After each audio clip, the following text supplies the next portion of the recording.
it's the next level. So what, they're all starving, but one of them's got a fucking cell phone? I really wish you had cleared this with me before you went over there. Oh, Jesus Christ, I don't have to clear shit with you, Ashley.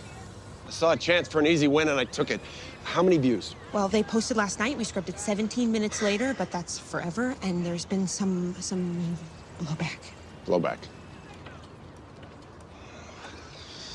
All right, fine. So I'm down a point and a half, 2? No, 9.5. 9.5? 9.5?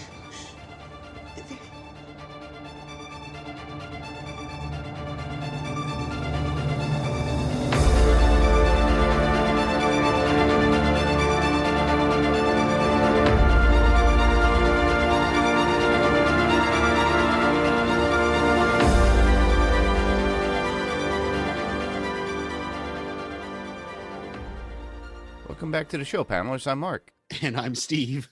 And no, there's always that moment right at the beginning when you're like, oh, when is this gonna, it's funny. It's funny, but go ahead, give our spiel so everybody knows what we got going on. Sure. You want me to do it. Well, no.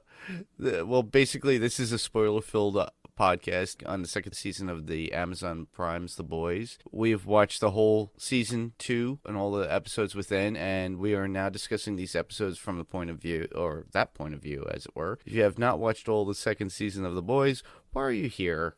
Go back, watch the whole second season, and then tell us what you thought of any of the individual episodes going forward. So basically, just go watch it. Yeah. Don't come here and then start complaining, saying I didn't watch it, but you were already spoiled. This episode is about season 2, episode 5. We gotta go now, and the synopsis, which is a little confusing from IMDb, but I'm gonna read it the way they typed it up. Yeah. Butcher has no more intentions to fight with Soups, but Black Noir traced his location and found him. What will he do now? Soups are shooting a film named #Dawn of the Seven. Homelander is doing what Stormfront told him to do. Kind of an interesting sort of synopsis. It's funny that this title, is it Emerson Lake and no, it's Emerson Lake and Palmer, not the We Gotta Go Now song. Yeah. Right. And I was just watching Jaws where they sing that, where, Dreyfus, Shaw sing that whole had a little drink. Yeah. So I thought that was kind of interesting that was coming up so prevalently here in the last few minutes. What are your general thoughts about this episode here? We gotta go now, Mark. Well, honestly, it was a lot eye-opening all about Billy at certain points. And not just Billy, but also Homelander, Stormfront, and their relationship.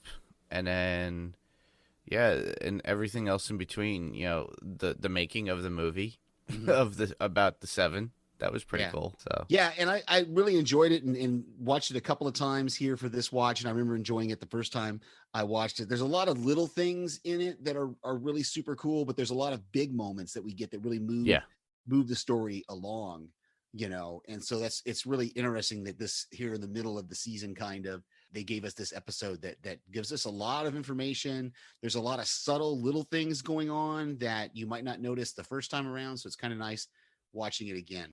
Yeah, and we should go on to our top 5s. Absolutely. Kind of man who calls out injustice when he sees it. Hey, dude, that's not cool. So I started last week. I think you should go this week. I believe so.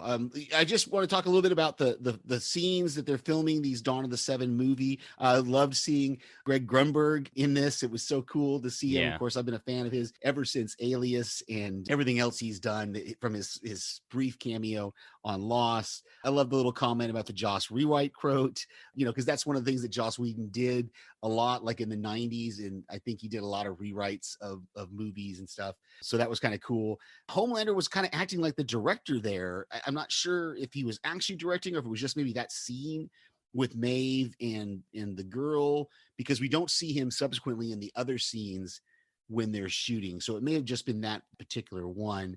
He isn't even on set for the whole A-Train monologue. And I love that A-Train got to say the name of the movie within within the movie. It's always kind of fun when you see that, and then of course the whole Starlight and Stormfront thing when they're talking, when their scene ends, to where you kind of get this idea that Starlight, and we talked about this, I think before, she's kind of idolizing Stormfront a little bit, looking up to her as a mentor maybe, but that's definitely going to change as this episode, it changes dramatically. Oh yeah, that's a big, huge difference between this episode or past episodes and going forward too, because I think it was eye-opening for Annie to see what's going on with Stormfront too, especially how Stormfront treats her. And you were just speaking about Homelander, so my number 5 would be Homelander in the beginning, taking care of the quote-unquote supervillain in Africa.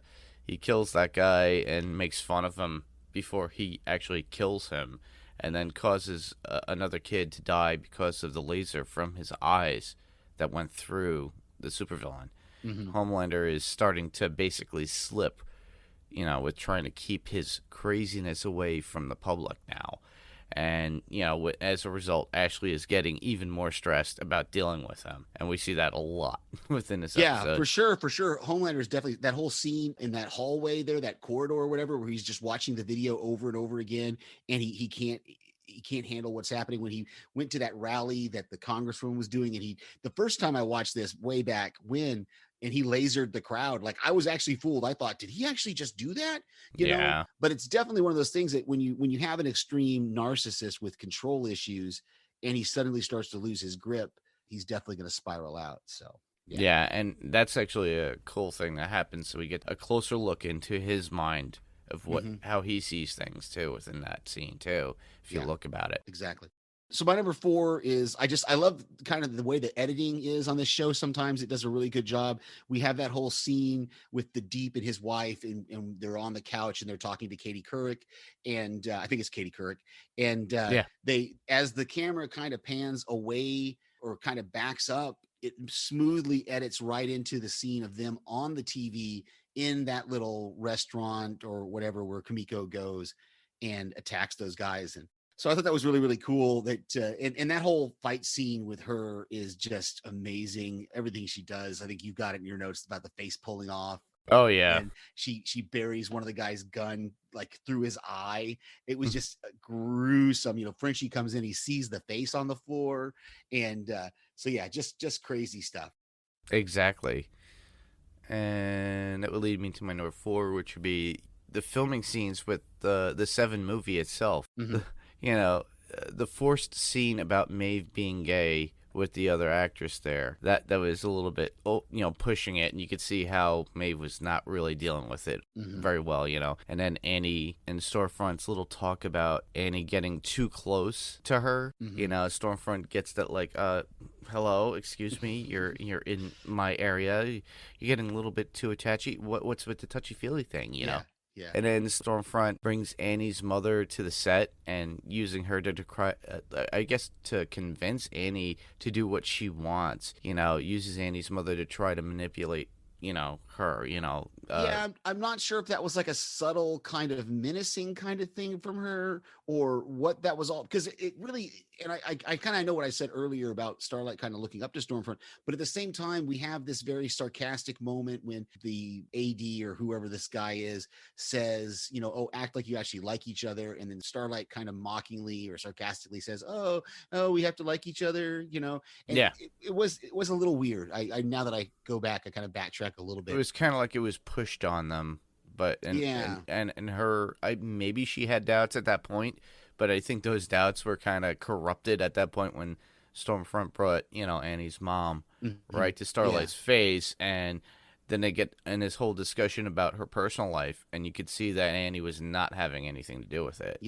I think I had some of this in my notes as well, as just this whole thing of Stormfront kind of talking about personal stuff with Annie's mom and telling her like, well, everybody else was doing it with the whole V thing, and her mom kind of trying to, I think it might be later in my notes or somewhere, but yeah, it was an interesting scene that was really kind of different. So which that leads right into my number 3, which is Aya Cash. as Stormfront. She's doing really great. And like I said before, her subtle kind of way of playing menace is just amazing. Cause like you just said, she brings Annie's mom to the set. Then she has that discussion with A-Train where A-Train, it's A-Train. You can really see that his character is starting to see and starting to kind of figure her out, because she makes some comments that he can definitely tell are racist comments, and so as soon as, and he realizes that. And so I think we're going to see his arc through the season kind of progress as he starts to figure out what's going on with Stormfront, what she's really about. But I really Aya Cash is, like I said, she's just doing really, really well at this part. And amazingly how she's hiding the fact that I'm sure she was aware of the character, how old the character actually was during filming, or I would assume she was aware of it early on. They didn't just reveal that to her later, but yeah, she's doing a really good job. Oh yeah, definitely. Yeah. And I think she enjoys playing that character too on occasion, because from what I've seen in interviews and for what they were promoting for next season too, it seems like she was enjoying it. And my number 3 would be, with the whole chase scene with Kimiko, and we were talking about that restaurant and everything, how she just peels that guy's face off in the Russian, restaurant or bar, and just kills all those guys, and then we see Frenchie still following her to make sure that she's all right and to help her, but Frenchie finding that Kimiko is taking money for hits on mobs. The scene in the church was really tough to watch because, he just flat out tells her, just go be a monster. Yeah. As if we see Frenchie's heart breaking right in front of us too. Yeah. And that character that she was meeting in the church, was it me, or did that remind you of the girl in the opening scene that Maeve saves on set?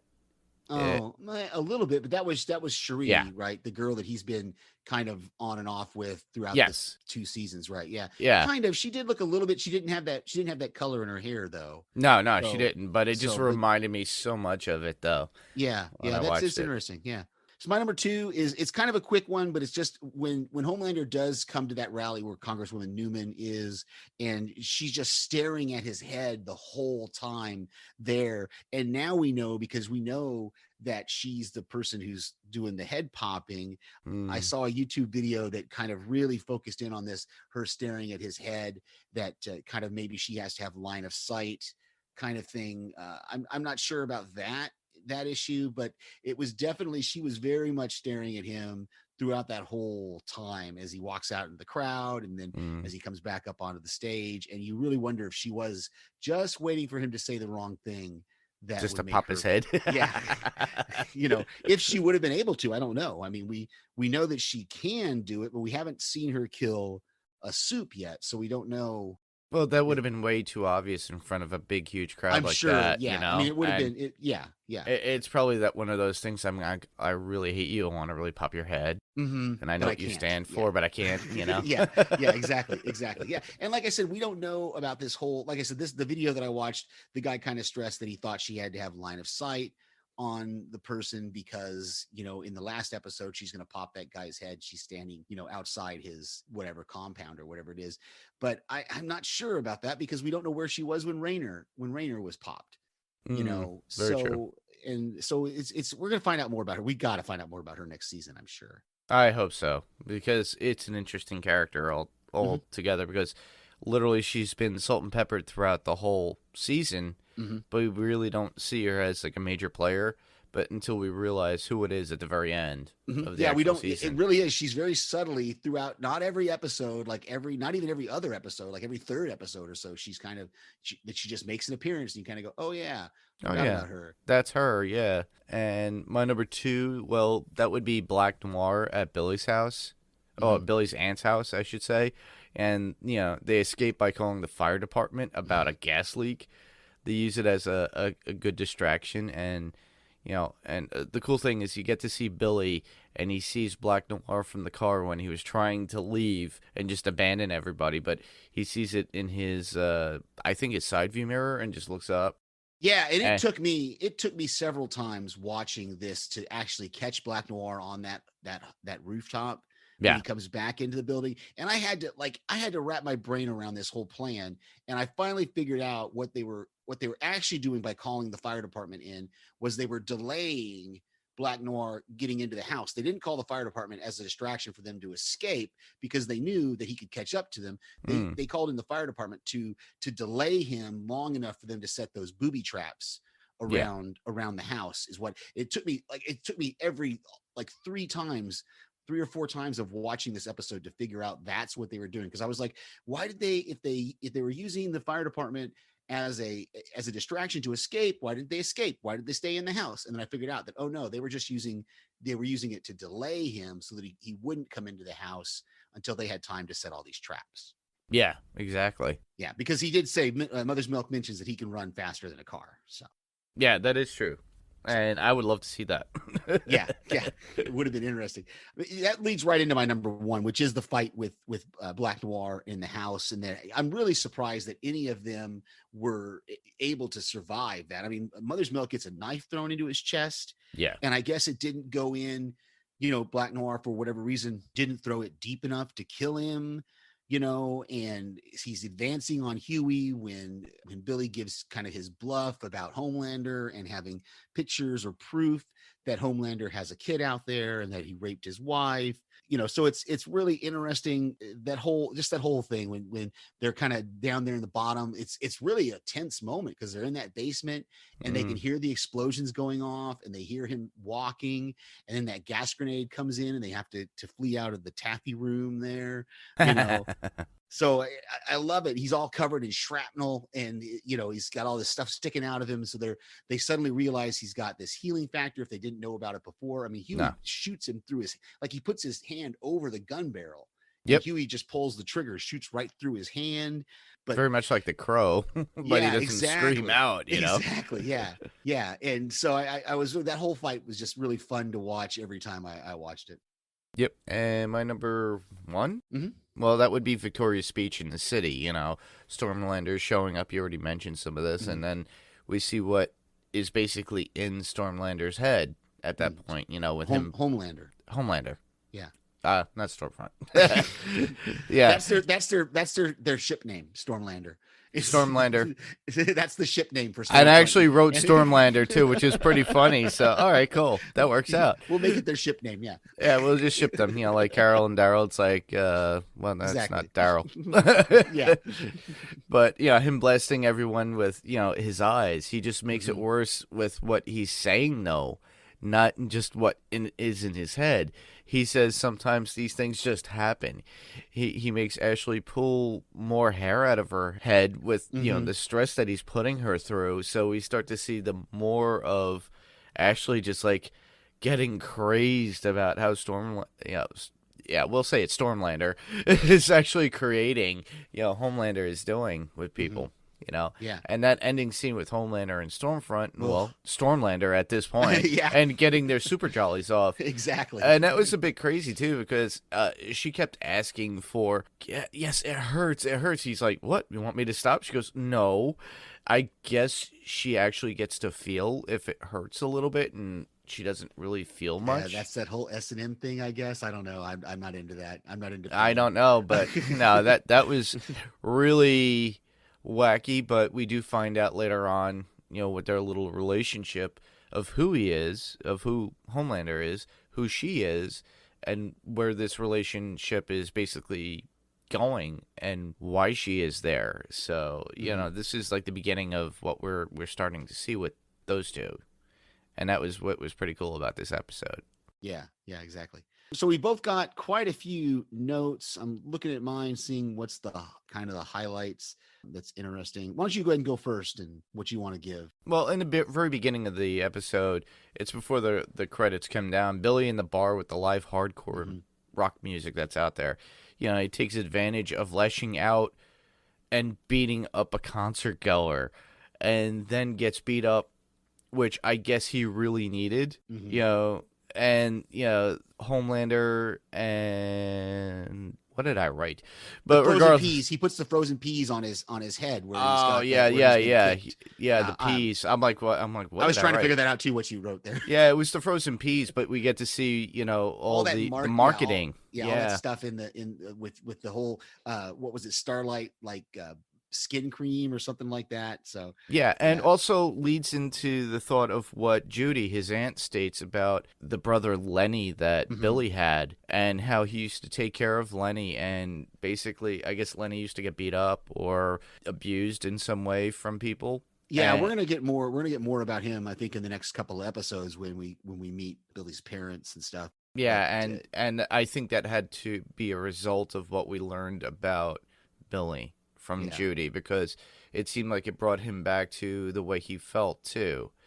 But yeah, well, you had a couple others too, right? Yeah, I've got a few here. The flash drive that they have in the movie is shaped like the Vought V. I thought that was kind of cool. Oh, cool. And then, did we see the dog in season 1? I know they talked about the dog, and I know like the guys on TV Podcast Industries talked about the dog from the comic books, but I don't remember if we actually saw the dog in season 1 or not. Do you remember? I don't remember seeing a dog. No. Okay, I didn't think so. I think the guys on TV Podcast Industries talked about it so much that I was just aware of this dog, the Terror, and I think so. But I thought that was interesting. Yep. And another point would be, or in my notes would be the moments with Billy and his aunt. Huey's compared to, I already stated it, to someone that Billy and his aunt know, or, Billy's brother being called Lenny.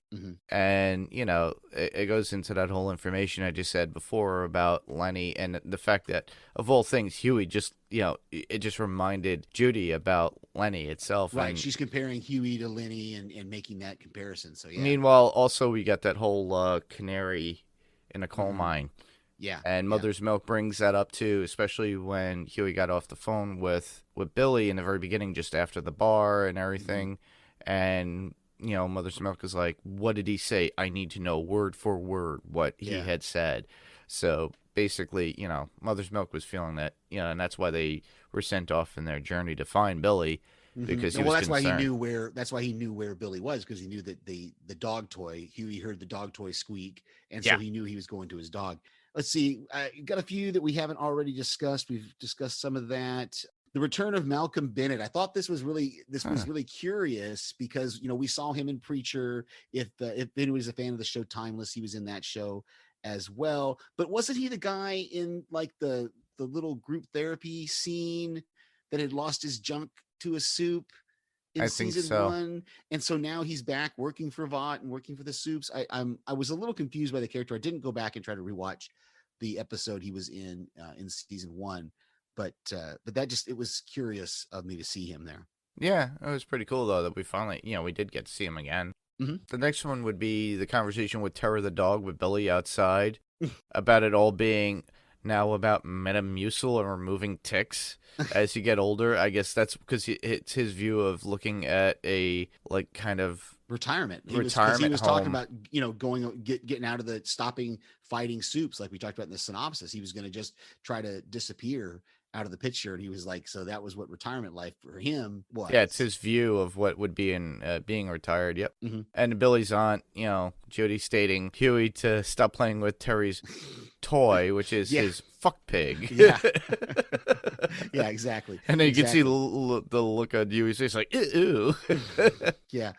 Billy was going to sacrifice himself twice to Black Nar. First, he told them he was just going to walk out of the house before they set all the booby traps. Yeah. He was just going to walk out because he's just like, well, he's after me, so I'll just go out there and confront him while you guys escape. And then that's that moment when Huey and Mother's Milk when he looks at Huey and he says, well, I can move you. And Mother's Milk kind of comes out and goes, well, can you move me also? Yeah. And then he does the same thing there at the end during that fight when he shuts the door on him and tells them to escape, that he was going to fight Black Nar by himself. But then of course we have Mother's Milk and Huey coming in as the cavalry, and that kind of reinvigorates Billy's commitment to his team and stuff. And so we'll see, that's another arc we're going to see throughout the season.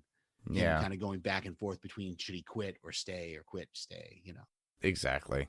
Another scene that I liked was you could see the hidden knives on Black Noir's back. When we see him on top of the roof, really close up as Yeah. an overlook. We get to see more of his uniform in the daylight because normally everything is so dark.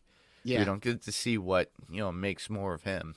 you know? Yeah. Another one I've got that we haven't talked about is we get the reveal of Mr. Marathon. Ashley says that A-Train was in the 7 4 years longer than Mr. Marathon. So I'm guessing that was the speedster in Before the group him. before him. Yeah. I thought that was interesting. And the last one I would have would be, the Deep's little commercial for the Church of the Collective. Mhm. I was laughing so hard when he told the guy that is pushing on the girl to make out with him in the hallway, "Hey, dude, that's just not cool." And, a complete opposite of what we know of the Deep from season 1 when he did that whole thing with Annie, Right. Starlight, Stormfront stating that she was part of the church at one point in front of Annie at one point. A-Train. No, she's talking to A-Train. A-Train, yes, yeah. Yeah, she was talking, and then they just started letting just anyone in. That was an interesting view because was that a lie or is just that her No, observation? we talked about this. We just talked about this a few minutes ago. That's her racism coming in when they started letting minorities in. Yeah, I know. I got that. So it's not. I don't think there's anything else. I think that's all it was. Oh, I mean, okay. I'm not understanding because like I said, we just talked about this a few minutes ago. But yeah, that's what her whole thing was. It was when they started letting minorities into the church that it wasn't pure. That she makes that's how A-Train I think picks up on it because she said, well, it was no longer pure. Yeah, he's yeah. You could tell she's a Exactly. work. So I've just got a few real quick ones left here. Ashley it's interesting that she kind of finds her spine a little bit when she's talking to A-Train, when he's refusing to do the scene. And she says, well, if you don't do the scene, then if you do the scene, we'll give you your severance package and your retirement and all that. But if you don't do the scene, you'll get fired for breaking your morals clause and shooting up Compound B and having a heart attack. So she kind of has that moment where she can stand up to A-Train, but she can't really stand up to Homelander. We get our first look at that facility that Starlight sees on Stormfront's computer there, Sage Grove. We're going to see in the next couple episodes, and we see a quick of who we now know because we've watched the entire series is Lamplighter there with his little lighter, his titty committee lighter. So we already talked about some of this. Well, what about the scene between Maeve and the Deep when she goes to meet him at the Collective, the church? Yeah, that was another thing that I thought was interesting. We're that's something I think we're gonna see play out in future episodes. That is interesting. Like he thinks she's there because she's supporting him, or he's like, ready to come back into the yeah. And she's like, no, none of these people can help you. I can help you, and then she's like, no, you're a piece of crap, and I'm not gonna. He's like, you think I'm a piece of crap? And she was like, yes, I do. Exactly. So, but yeah, I think we find out in the next couple episodes that she's using him to protect Elena. I think. Yes. That was the whole point. She needed somebody to be like kind of backup for her to help out within that statement for Homelander or Stormlander, whatever you want to call him. So we've got a couple. I only have a couple of quotes here, so I'll do my first one first, and then we'll go back and forth. I love when Homelander's watching the replay of the scene. He's like, "Girls, get it on," instead of "Girls, get it done." And Ashley tries to correct him, and I chuckled every time I heard that. He's like, "Girls, get it on." He's just so immature, and we've talked about his kind of stunted emotional growth and stuff that he's gonna make this little double entendre joke thing. Yeah, he doesn't see it that way because he thinks he's more important. Reminds me of somebody that we know. But I think it's funny though. So my first quote would be Homelander saying, "So, they're all starving and someone has a cell phone."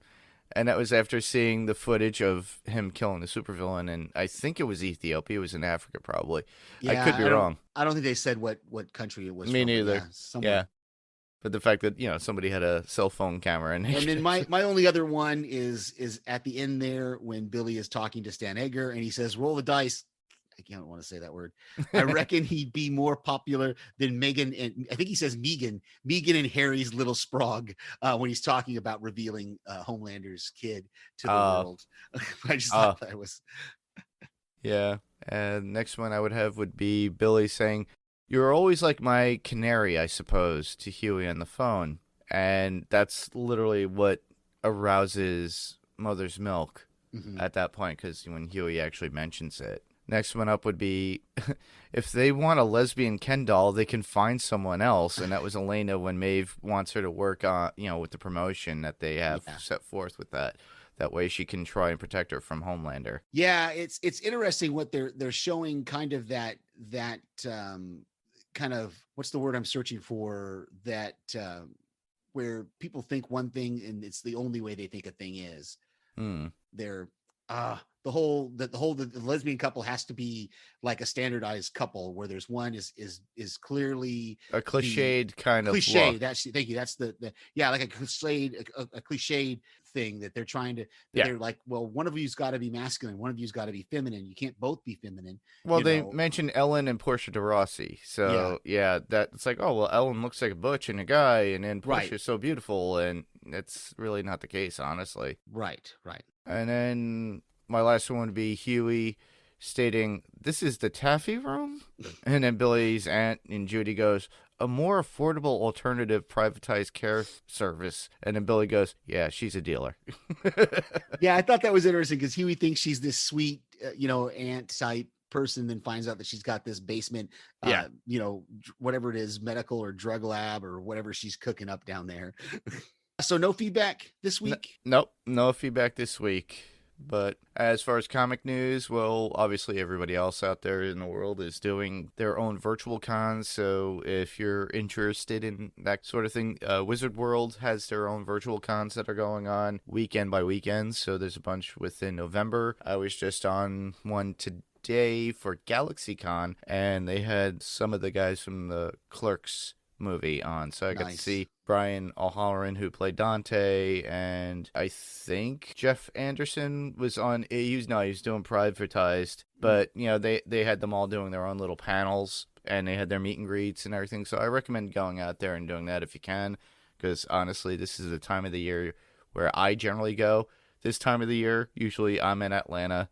And I think last year, this time, I was at Walker Stalker. So this year, I was supposed to go to Fandemic, which would have been a nice Walking Dead style one to go to and horror based one. But we're not going to get that. So if you have that feeling that you need to do something convention wise, it's out there. It's out there virtually. You could actually pay. So it might pay for you to actually do that, for the fact that you don't have to worry about the cost of flying somewhere, paying hotel fees or anything. You put that in the idea of the cost of doing your one-on-one, and then whatever video conversation you have with a celebrity, or even the autograph that you get. And it is worth it in some respects to me, because we can't go anywhere, but it shows that we're able to do these things that we still love to do. So I recommend that. So that's the only news I would have as far as when it comes to comic book related stuff. But with regular news, this weekend, Sean Connery passed away at the age of 90. Yeah, and I grew up on the Connery movies, all of them, all my life. And the last movie he was in was, of all things, a comic book based style movie, The League of Extraordinary Gentlemen, in 2003. And the reason why he stopped acting was literally about that movie, because they pushed that movie and it didn't really do well. And looking back, and I've watched that movie a few times, it wasn't that bad. It's just that critics had panned it, and a lot of people didn't like it, and over time it became almost like a cult classic for some people. Yeah, I don't remember it being horrible. It's been a while since I've watched it, but I do remember it did get there was something else he was supposed to be in that he canceled to do. Do you remember what that movie was? It was something that became huge, wasn't it? Yeah, I forgot what it was. Oh, okay. I know it was something that ended up being huge, and I'm sure that pissed him off. So So no comic book news, but we do have some podcast recommendations. I'll give mine first. We Have to Go Back, Lost Revisited, a joint podcast between the Podcast Network and this network. The Next Level Podcast Network has returned with their review of Lost Season 4. It was really great to get to hear Ben and Kristen again, and so I'm excited that they're back doing their thing weekly, hopefully. And TV Podcast Industries is taking a little break before they start their next show, which I think is going to be Pennyworth, or not one of the ones that I usually watch. So I think it might be Pennyworth. Pennyworth is coming out. I'm interested in the idea of the Pennyworth actual show itself. Yeah, I may check it out. Jump in and check it out. Yeah, just to see what it's like. And of course, Well, this could be comic-related news, but, The Mandalorian Season 2 just came out, the first episode, so how's podcast to go with Jason and his guests with their coverage on the show The Mandalorian Season 2 that they cover for, and how's podcast go for Disney Plus's Mandalorian Season 2 show. So I would check that out. That first episode was really, really good. Yeah, I really enjoyed it, and it was pretty funny waiting for Ben to get that information last night during Halloween. Oh. And he didn't get to see the episode until we were on a Zoom call, and he watched it live, and he goes, I got to finish in the last 3 minutes. He goes, everybody keeps telling me the last 3 minutes are really important. I'm like, yes. He goes, yes. I was like, yes. But I'm not a Star Wars person, so I don't know who that guy is. So for me, it didn't affect me as much. Seeing that, you saw the prequels to Star Wars, right? The Star Wars prequels, right? Yeah. So you did see who Jango Fett was, right? Right. So that was Boba Fett. I mean, but what I'm saying you're not getting my question. How do we know that just from the way he's dressed and we see the back of him and the weapons? The face. His face. They didn't show his face. You could you could see his face from the side. Oh, I guess I didn't see it clearly enough. It did not look to me like it was that's who it was. But okay, I'll take your word for it. That's was who him. It was. Okay. I had watched it a few times. Like, I need to watch it. I need to watch it again. I haven't watched it, but I didn't get a clear look at the face. So okay, now that makes sense of why everybody's so excited. Yep. That was the whole point of the whole story with him finding the guy with the Boba Fett, the Mandalorian armor. Yeah, no, armor. I got that. I just didn't know who that I didn't realize that was supposed to be Boba Fett. Yep. There at the end. Okay, cool. Well, for next week, submit some feedback to us. You can hear us on any podcast player of choice that you have out there. Check out our website, which is panels2pixelspodcast.com. You can submit your theories and feedback on our Facebook page, which is facebook.com/panels2pixels. You can also email us at panels2pixels1@gmail.com. That's panels2pixels1. The TO is spelled out right there in the middle, and the number 1@gmail.com. You can call us and leave us a voicemail at 845-350-2095. That's 845-350-2095. You can also catch us on YouTube on our Panels to Pixels podcast channel. Go there, subscribe, give us a thumbs up, and check it out there if that's the way you like to get your podcasts. Awesome. And where else can listeners hear us? Well, I can be found right here on Panels to Pixels, as well as sending out audio feedback to other podcasts that I love that my friends do. You can also hear me on my other podcast called Adrenaline Cinema Podcast on the Pyrocore Entertainment Network. And that podcast is basically about those action adventure movies, pure action movies, suspense films, and anything that gets your adrenaline going while watching the movies that we love. Panels to Pixels will remain on the Next Level Podcast Network, so stay tuned here and we will keep you up to date, or just check out Pyrocore Entertainment's website, which would be pyrocoreentertainment.com. Very cool. And you can hear me right here, of course, on Panels to Pixels, and I send voicemails to various other podcasts of shows that I watch or friends of mine that are podcasting, so you can often hear my voice there as well. Exactly. So right now we come to the end of our podcast, and I just want to thank everyone for listening. I'm Mark. And I'm Steve. And this was Panels to Pixels, and we'll see you on the next panel. Good night, everybody.